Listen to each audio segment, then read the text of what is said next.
So welcome everyone. Thank you for joining. We are super happy to welcome you all in the UVC Q&A session today. Before we start with intros and everything, I would ask G to give us some very simple house rules so everyone kind of extracts the most out of this experience today. G, over to you. Hello everyone. Very welcome to this session, very special session with Kjartan Rist. As David said, I'm just going to tell you some very simple housekeeping rules.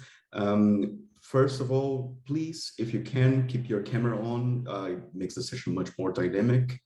Secondly, please keep your mics off as we're talking to Kjartan. And thirdly, you are very welcome to ask your questions if you have any to Kjartan. And the way you can do that is to jump into this chat section down there. And I'm going to share just a quick example. As you can see, I just sent a message. How do I raise capital from family offices is a question that you can put forth. And when the time comes, we'll ask Kjartan. Okay, thanks. Awesome, G, thank you. And I think let's start moving into the interesting stuff now. Today we are welcome Kjartan Rist. Kjartan Rist has been featured in our podcast, so we like to consider him a friend of the UVC family. Kjartan, I think let's start with the basics. Who is Kjartan Rist and what is Concentric? Yeah, first of all, thank you for having me. I must have done something right the first time since I'm invited back. Yeah. So thanks for that. So I'm a Norwegian who has spent most of my adult life in the UK and now have returned back to Scandinavia, but I run a fund that is headquartered out of London. And I've spent the last 20 years in venture capital in 3 different venture operations. And since 2014, I have been running Concentric. And Concentric was set up as a investment vehicle to invest into European tech. All right. We started. You may want to sort of mute that one. These unless you want to. People who are joining. I think I just did. I think we got him. Yeah. It was set up basically to invest into European technology. We started syndicating deals. And as we syndicated these deals, we started bringing in family offices. These family offices, they have agendas that weren't aligned with ours. So when we were closing the deals, we were chasing these family offices when they were on the beach or in the mountains, or they were traveling around the world. So we said to these family offices, if you want to co-invest with us, we got to do it via a structured fund structure. A GPLP structure. So in 2016, we set up the first fund, 16 family offices from all over the world, from Asia, Europe, South America. And these same family offices have now followed us through the Fund 1. And we're now on the verge of launching Fund 2. And we have a couple of other strategies also within the sort of Concentric umbrella. Thank you, Kjartan, for that. And soon we'll hear much more about that story. This is the quick overview, but most importantly, the learnings. Andreas, will you do the introduction of what we're going to be discussing today? Yes, for sure. First of all, let me share my screen, everyone, so you can kind of have a nice presentation of what all this is. So first of all, we're the European VC. We're democratizing access to European VC. We do that with what we call a funny, new, different breed of LPs, which is operator LPs. And that means that we're bringing operators from all across the ecosystem into syndicates around emerging managers in Europe. And that means whether you're a VC, an operator, founder, an angel, or an ecosystem player in whatever capacity, we truly believe that you should be able to invest into VC funds. That is quite difficult typically because the minimum ticket is 100,000 euros. But we're bringing that a whole lot down. So if you think that's interesting, do check us out. Do check out our our website, theemergingvc.substack.com. There you can read a lot more about what we do and also join our investment club and thereby join us in investing some of our amazing GPs on the continent. In the middle, we've got 500 Istanbul here. We're actively raising for that right now. And then we are putting up 2 new funds very, very soon. One is a top quartile fund of fund. So great performance there, great exposure that you'll get. And another is a top decile deep tech VC, someone who you all will know at least one of the GPs from. Not enough said about that. That's going to be cool and fun. Some upcoming events from our side. So we're here talking about raising capital from family offices. We'll follow up with a event on raising capital from fund of funds a bit later. That's going to be sometime in May. So that's a bit different than raising from a family office. And Kjartan can definitely also contrast the experience of doing that. And then we're of course, the next event is beginning April, 6th of April, same time as today. We're going to be diving deep into the Turkish startup ecosystem with Ines Hulli and really see what is it that's going on and why is it that everyone should be talking about the Turkish ecosystem these days. And then we're going to have some fun with Al Ramadan, the guy who actually came up with the concept of category design. And we're bringing him on together with David Peterson from Angular Ventures, because he has been writing some very insightful stuff as well on Category Kings from back when he was a founder. So yeah, that's the pipeline. But today we're going to be diving into family office with Kjartan. David, do you want to tell us a bit what we have in front of us? Yes, absolutely. I'm just gonna mute the birds here. But yeah, so today we're gonna talk about how to raise from family offices based on Kjartan's experience. You know, you can all read, so I won't do that. But what we're trying to cover here is key learnings from Kjartan's and Concentric's experience. Deep dive a bit into some interesting tactics, and finally the ongoing relationship of working with family offices once you have them as investors, and so on and so forth. Having that said, over to you, Andreas, to moderate this. Yeah, so Kjartan, I actually think that we should just start where everything should start, which is understand why is it that we believe, and you also believe that family offices are a vital source of capital for VCs in Europe. Yeah, thanks. I mean, first of all, the wealth that has been accumulated over the last 10, 20 years is enormous. A lot of that is in the hands of families.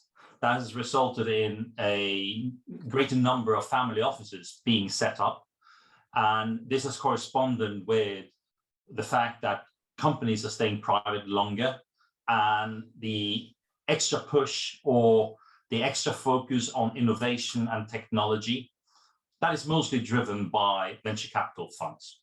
So the fact that family offices are getting bigger, more wealth, and the fact that venture capital is in need of capital or LPs in order to conduct their jobs or come up with the next generation of tech giants that solve problems we have around the world. I mean, the fact that families are getting involved in venture capital is not necessarily a new thing. You may know that the Rockefeller family has been involved in venture capital for decades. You have some more recent examples in Europe that the Skype founder Sennström, he set up what became an institutional sort of venture fund, but it started as a family office, the Nicholas Sennström family office. And then you have the Wallenbergs and the Phipps family, they've also been involved. What we are seeing now is that families, they are increasing their allocation to venture capital. Various drivers of that, mostly because they can see that there is an opportunity to invest in that asset class. Two, there is increased innovation finding place, and they can see that technology and innovation will be solving many of the problems we are faced with in the world today. But family offices haven't really worked out how they're going to play the asset class. Are they going direct? Should they go via fund of funds, or should they go via funds? So it's various ways they can go, or should they take a hybrid approach? So it's like a mix of all the routes they could take. But it's quite clear family offices are important, increasingly more so because of the wealth they are accumulating. Absolutely. Just one thing I would love to double click on before we ask you about your journey, Kjartan.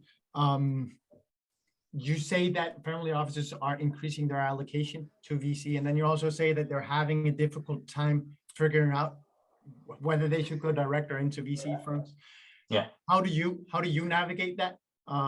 Because every time you meet a family office, that's at least my experience, that is exactly the dilemma that they're grappling with, and they're trying to figure out where do you fit in that as a VC firm raising capital from them. Yeah. So we have had discussions with several hundred family offices over the years, and it's a cooperative and collaborative approach, trying to figure out what makes sense for them.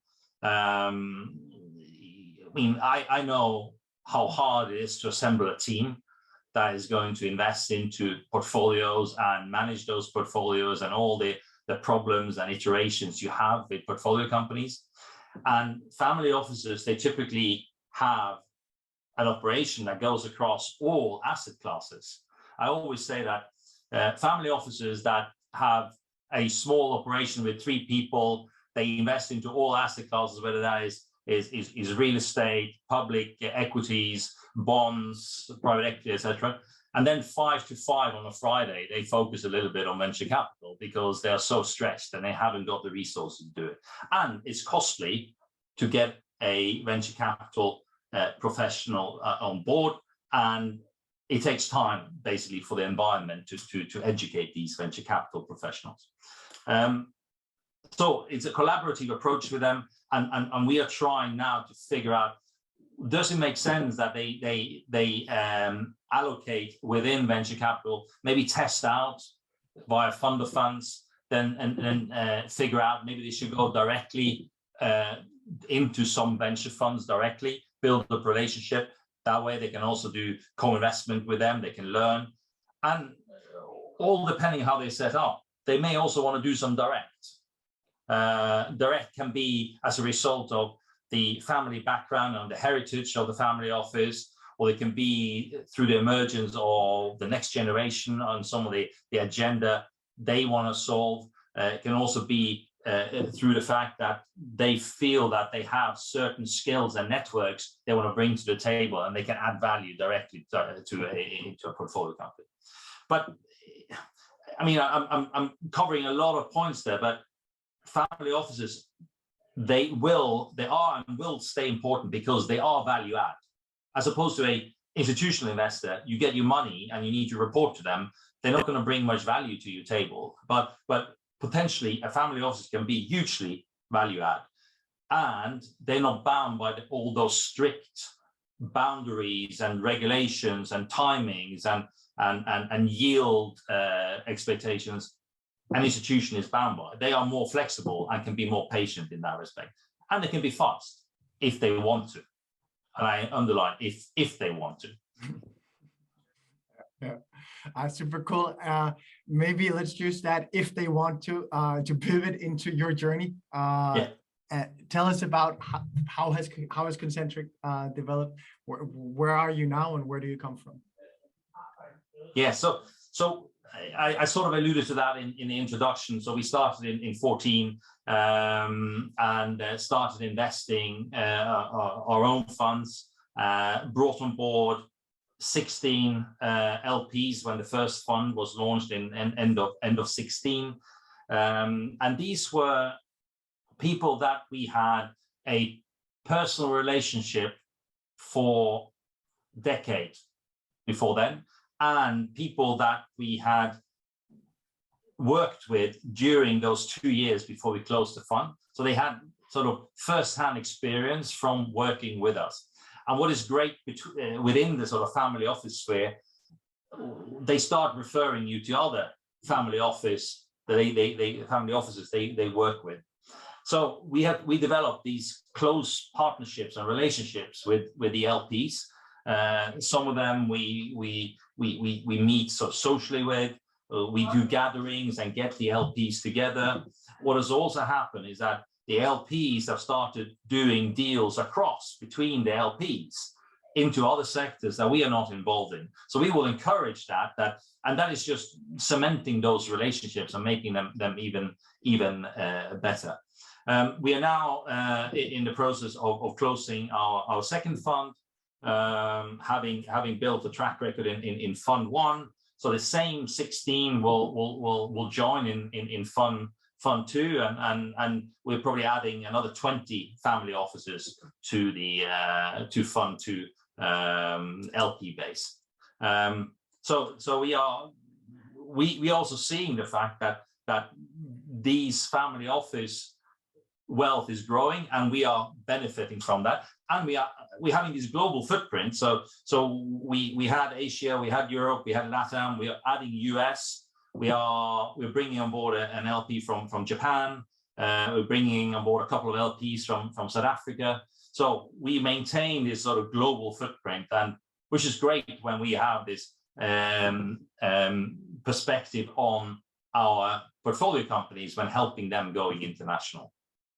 So that is I don't know if I answered all the questions. For sure. Kjartan, going global, just before we start taking or answering the questions from our great audience here. When you've gone global, how have you thought about, managing all the different interests from all the different countries, and when is it worth to actually go to South Africa and see if you can raise capital there? How have you decided on whether you should stick to a more close-knit network versus 75, 80 different family offices all across the world? Yeah, I mean, the benefit of being in London is that everyone comes through London at some stage. I mean, you guys were there last week. Unfortunately, I missed you, but it's everyone comes to London, so there's always like a dynamic environment and meetings taking place in London, and hence there is an axis between those other regions and London. So the South African angle, that is through London, and we have in our new fund, we have an allocation of 25% we can invest into entrepreneurs that are setting up, European entrepreneurs who are setting up businesses outside of Europe. So we see some amazing European entrepreneurs take European business models to Africa, to South America, to Asia, and we have an ambition to back some of those, and hence building up a network in those geographic regions is great for us, and if we can have LPs from those regions, great, because they know they can open doors for us. Yeah, great, Kjartan. David, feel free to shoot the first question to Kjartan from the crowd. Absolutely, we have an interesting one, which is not 100% key learnings, but it's interesting because it's been upvoted, which is tips to source family offices that are willing to do first time funds, so emerging or very emerging funds. And then we have a similar question, so I'll bundle them together, is also about how to get into the door with family offices, how to get that warm intro and how to get into those networks. Kjartan, if you could share your thoughts on that, that would be awesome. Yeah, I'll take the second part of your first question first.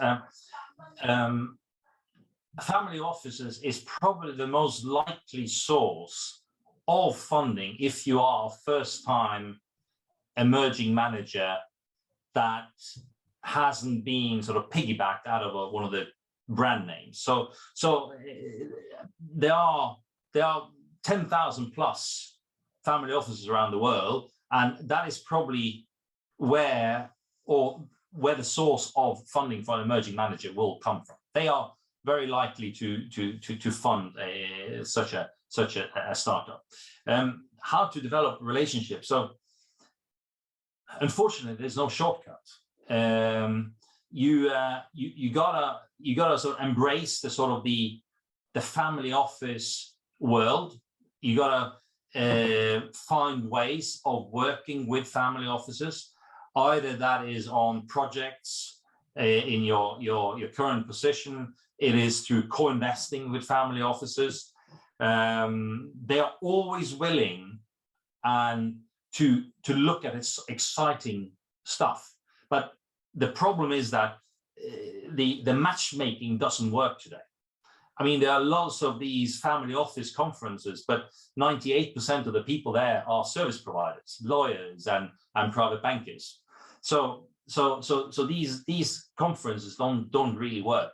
So it's a hard slug, and for us, we have benefited from having been in a family office environment for 20 years, and it's a snowball effect.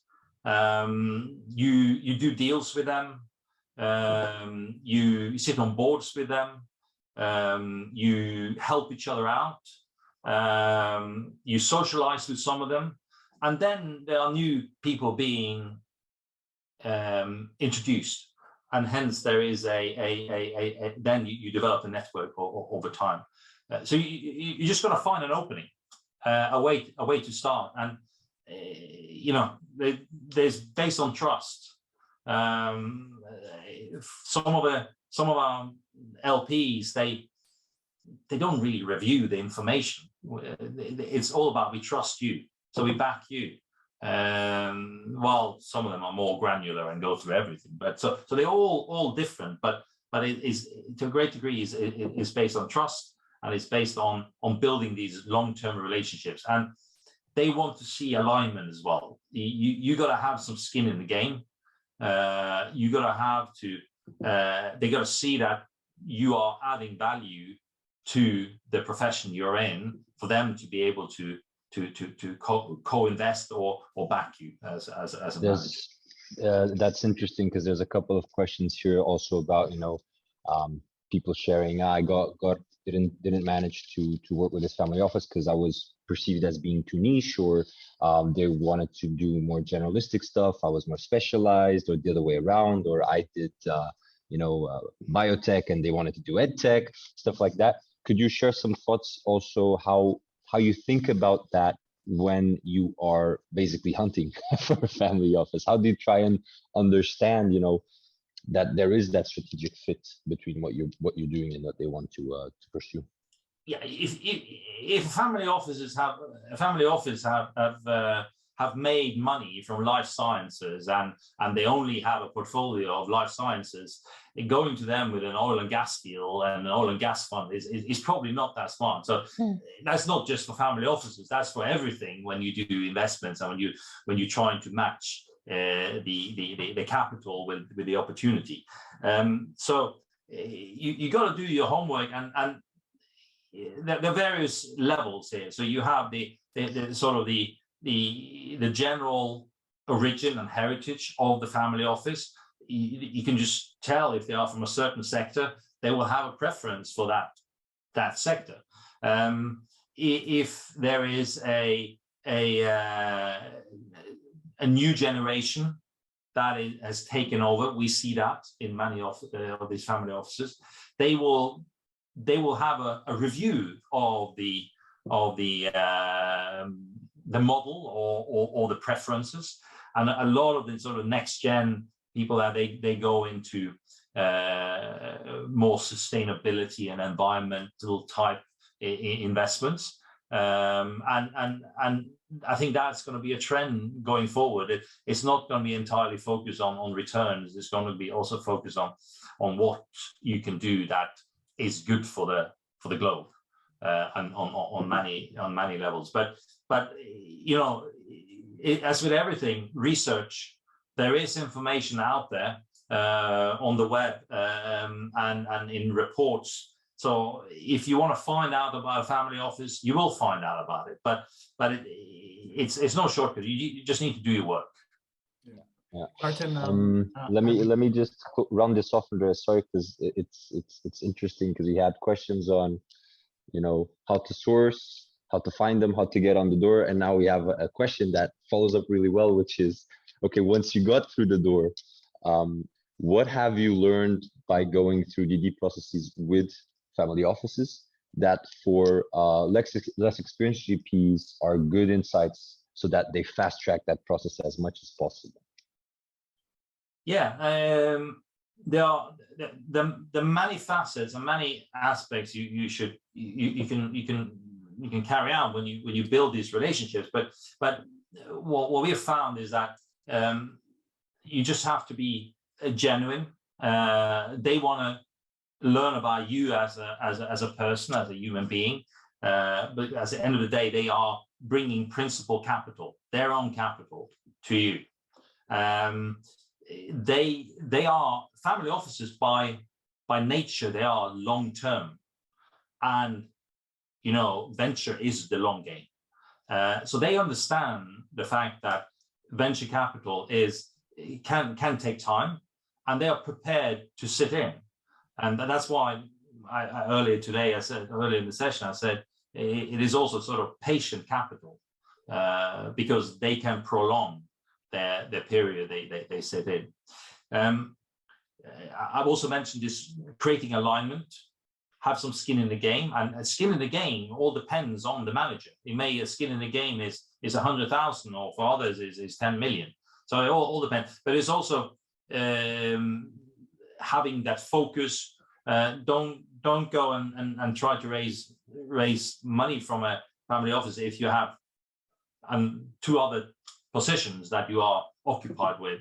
And alignment is also can be also through the expectation set, what you are going to create, and what type of investments you are going to make, and what the yield or the return profile is.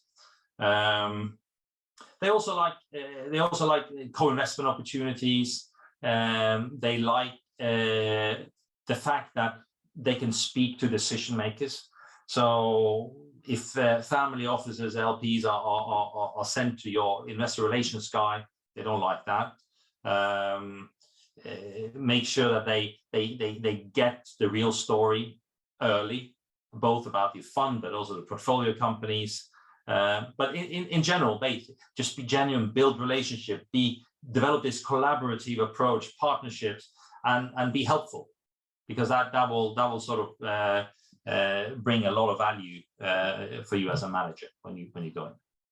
I actually think, Kjartan, on that point, I think it's interesting to dive a bit into the level to which you as a VC firm should think of yourself as purely an investor for the family offices. So they give you capital and you manage that and invest. Or are you also a bit of a consultant to them? Because some of them are investing in you because they want to know more about your space. They want to get more into Europe. And as such, they're also drawing on you to help them understand that world.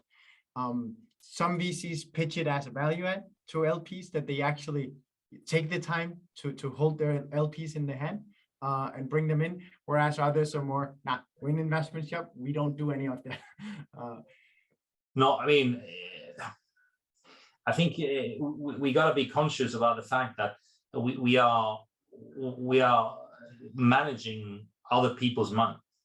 We have a fiduciary duty, but we also having a relationship with people, and people who are through family offices are new to the game. So we spend a lot of time educating.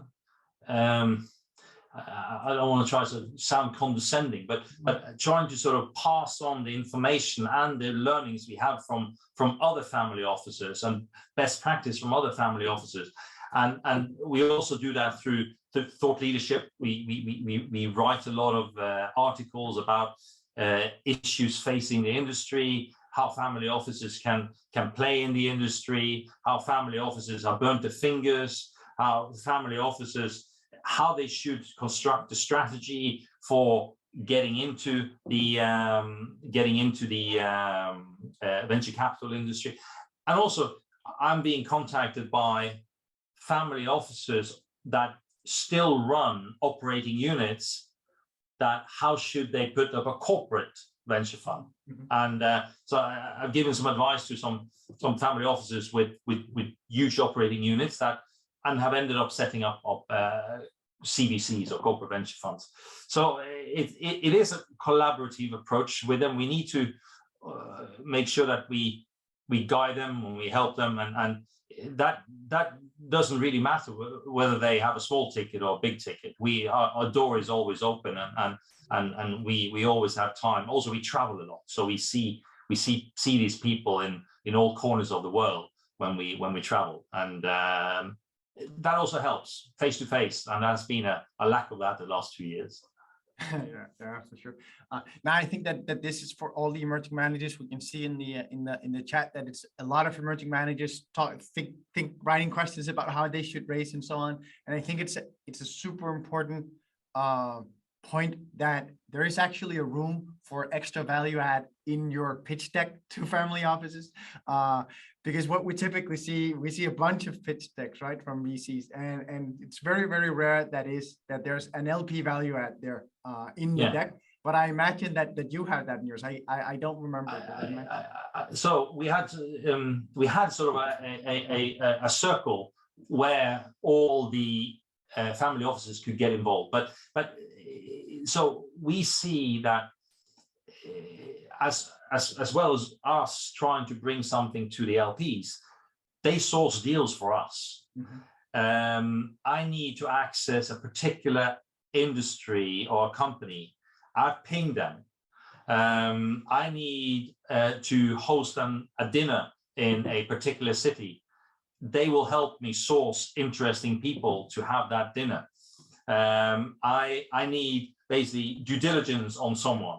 They will offer that because they have someone in network or they know themselves. So we've seen LPs being hugely helpful and value add in that respect. But that is because we have taken time to build that relationship with them. So I can ask them any question at any time, really, and it goes both ways. So there's an open corridor of exchanges that is taking place all the time.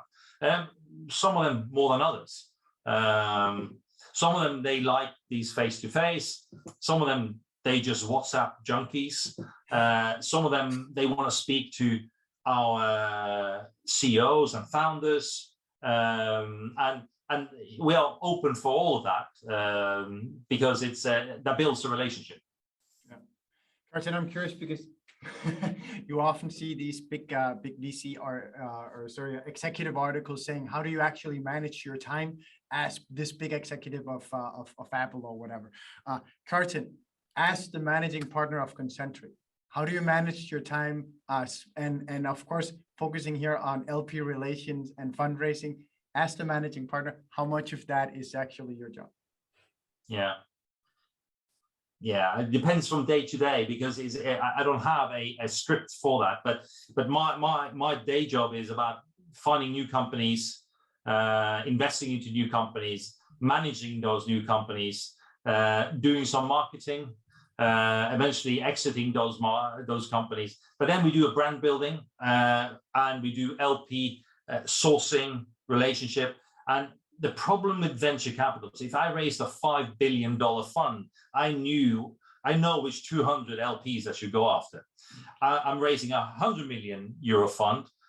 There are 25,000 LPs out there. And so that makes the job much harder to narrow it down. And so that means that you're changing hats all the time. And there are problems every day in this profession because there's always one of the companies that have some issues. And that's being balanced up by some good news as well. But we are a small fund, small team, and the fundraising is done internally. We don't have an investor relations department or a placement agent. We do it ourselves. Hopefully one day we'll grow up and become mature enough to be able to have an investor relations or even a placement agent who can put us at the set table, and we can carry on. Kjartan, just talking about roles there. We're talking about family offices as it's one person, but it's actually a family, and then it's people staffed or who's employed in the family office. I'm curious to hear, what are your thoughts around where do you enter and who should you talk to? Yeah, if you divide it into two buckets, first of all, multifamily offices and single family offices. Multifamily offices are private banks. Basically, they are small private banks. They hire smart people from the asset management industry, from private banks, from accountancies, etc.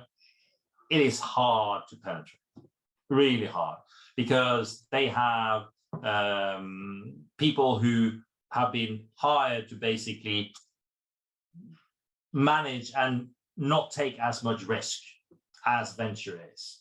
So they have these. So multifamily offices is just hard. Single family offices, they vary from really super structured to unstructured. I mean, it all depends on geography, what background they have, how they have generated their wealth, etc. But they're all different. Where we are succeeding the most is when we speak to the principal, when we have basically face-to-face or direct dialogue with the principal, because that's the way we can convey our message. That's the way we can learn what the family office is looking for. In many cases, they don't even know what they're looking for. So we're sort of helping them to add some thoughts on the strategy, particularly on the venture capital strategy. So I think we have two multifamily offices, and the rest is single family offices in our LP base. So and then it comes to the different generations. In some family offices, it's the patriarch he may be 100 years old. He decides everything. Some of them are flatter structure, and some of them are quite conscious about the fact that there needs to be a transfer of ownership. So there's the next gen that is taking over, and next gen is typically more used to and users of technology and new methods. They're bringing them to like a new sort of format, so there will be changes. These are ongoing as we speak. I wanna come back to something you said about placement agents. Many emerging VCs that I have either worked with or kind of collaborated in some way or form, they are trying to use placement agents, and I have very mixed feedback. Right? People saying, it hasn't worked at all. They promised me the world, they deliver zero. And others where that strategy actually has worked. I'm curious to hear your thoughts, your experience on that front. Not necessarily only family offices here, I know. And how would you go about diligencing potential placement agents? Is that something that you guys have thought already a lot in Kjartan? Yeah. But I'll put on sort of the hat of a placement agent. Okay, I'm going to be a placement agent. I have access to institutional and family office sources of capital. Should I target the 2 billion funds, or should I target the 50 million fund? From a business model, is probably the former that is better. So the problem is that a lot of the placement agents that are really good, they target sort of large funds. It makes sense when the funds are 250 million and bigger. There are some placement agents, and there's some placement agents that are good in the sort of the 0 or 50 to 250 million, and they're typically fully booked up. They're doing building relationships with GPs, and they will follow them basically through multiple funds. And they're always brokers. And so some of the people who call themselves placement agents, they are in reality just brokers. They know someone and they give you the email address and send an email address, send an email intro, and then you have to take it from there, which is fine. But it sometimes emerging managers, they need hand-holding, how to navigate, bit of briefing before we go in, what to say and what not to say, and how to what to focus on.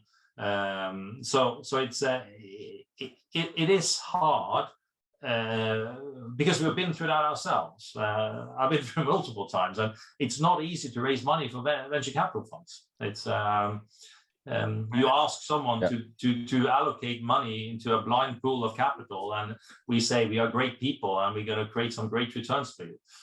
Are you in?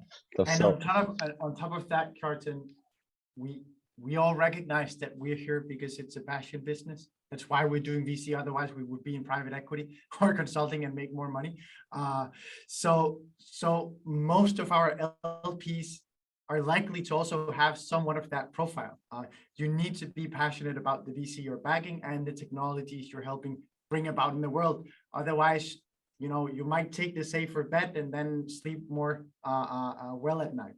And I think that if you don't show up with the managing partner or founding partner's energy and dreams, then it is very difficult to convince a principal, not a wealth manager, but a principal, someone who actually owns things and actually has built things, about what you're building is amazing. So I definitely understand why you say what you do. Yeah, for sure. Kjartan, I have an interesting one here, which I really want to ask you, which is about raising from family offices. The when, right? So if we think of this, because this is how the question was phrased, right? So first time fund, should I approach the family offices in the early stages where I'm still kind of even designing what I'm building? Should I approach them after first close, before first close? About thinking about timings. But I'd also like you to expand on that, not only for a first-time fund, but also for the second fund, the third fund. How do you think about the timings of when to approach family offices? I mean, what we've experienced is that always go to the ones you have the best relationship with first. They will allow you a little bit of slack. You haven't nailed the story fully yet. It may be that your track record is lagging a bit, so you are maybe 6 months off. It may be that you haven't refined the thesis yet, but go to the ones you know best first. They're the ones who can give you an honest feedback. And what we have experienced that most of our LPs, they don't really mind whether they come in the first close or second close, but we would of course want to have them in the first close to build momentum.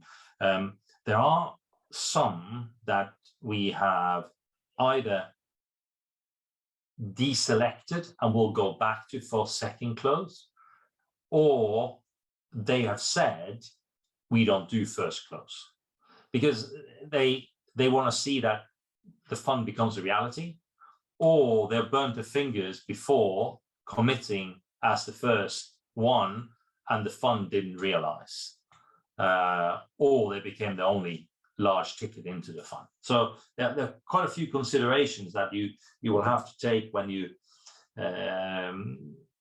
before you commence your fundraising process or fundraising journey. But I would always go to the best relationships first. Yeah, couldn't agree more, Kjartan. And I also think that when people start thinking about raising a fund, they often start thinking about building track record, but they should also at the same time start thinking about building relations to their first fund investors, because what you just explained in the beginning, that you started out having very strong relations to family offices. Most people that want to go into VC know 2-3 years ahead of time that they want to do that. So you might as well then already start building those relationships. However, you may be able to do that. If it's co-investors in deals, if it's just sharing your knowledge with them through whatever good reason you can come up with. Do you have any comments to that? Yeah, I mean, it's from our side, we will be raising money for the next 30-40 years. So it's a sort of integral part of the job, and so a day is mixed up between sort of new companies, portfolio companies, and new or future LPs. So there is always meetings taking place with those, and we shouldn't underestimate the fact that these are human beings, so they need to feel that they get some attention. And it can be like a WhatsApp message, it can be like a call, or it can be that they get invited to we've invited some of these people to some board meetings, and they appreciate that. We've invited them for we do some social events.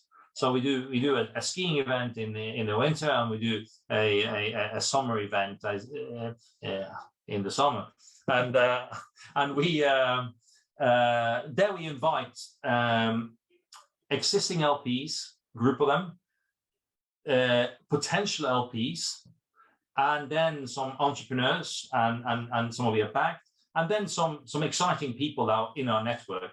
It might be a chairman or a CEO or someone who is advising one of our companies. And then there's 15-20 people, and we spend typically two days together. We eat and we drink, and we ski or we go sailing, or and then always making sure that we rearrange the people so they spend time with each other during this couple of day session, and you know, for the value you get out of it is immense, and people, they are so thankful, not just for being invited, but for the content.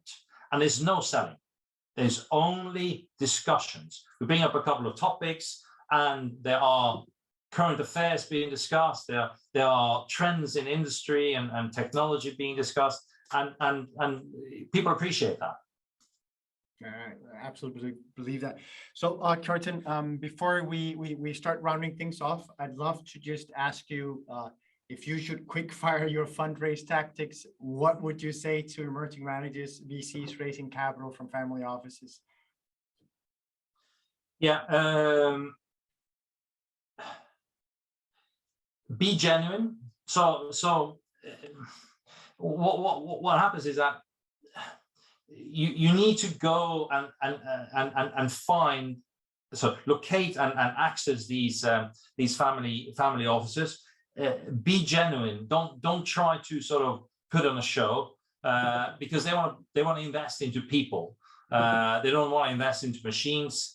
They also know that venture capital is a risky business. They also know that there can be some amazing companies that can be created.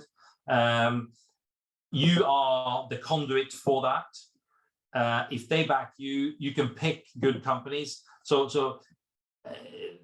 try to get this feel for them, whether they can add value over and above just capital, because that's valuable for you as a manager and for the portfolio company when you're building that.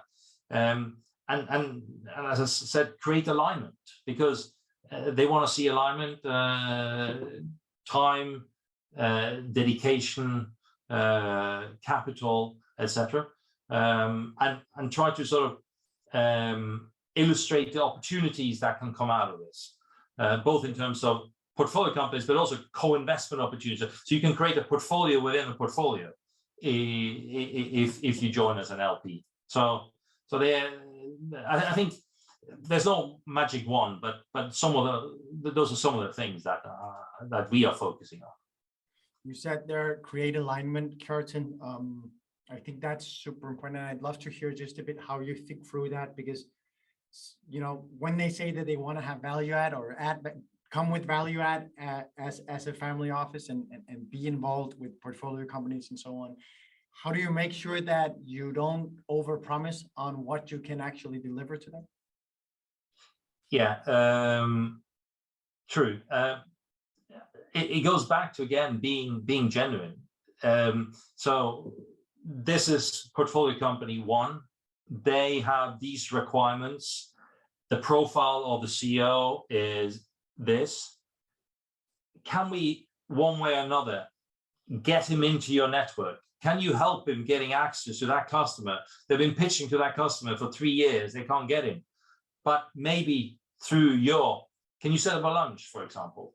But we got to be very, we got to read the situation, because we're putting two people together, and you know, entrepreneurs are special breeds. They are some of them are very quirky. Some of them need help. So, but I am of the opinion that if you have the right relationship with a family office with a particular legacy background and network, we should exploit that, and that is in a good way. And but we need to ask them. Sometimes you need to drill down and see what is it they sit on here. What access can they give us? What networks do they have, etc. So that is very important.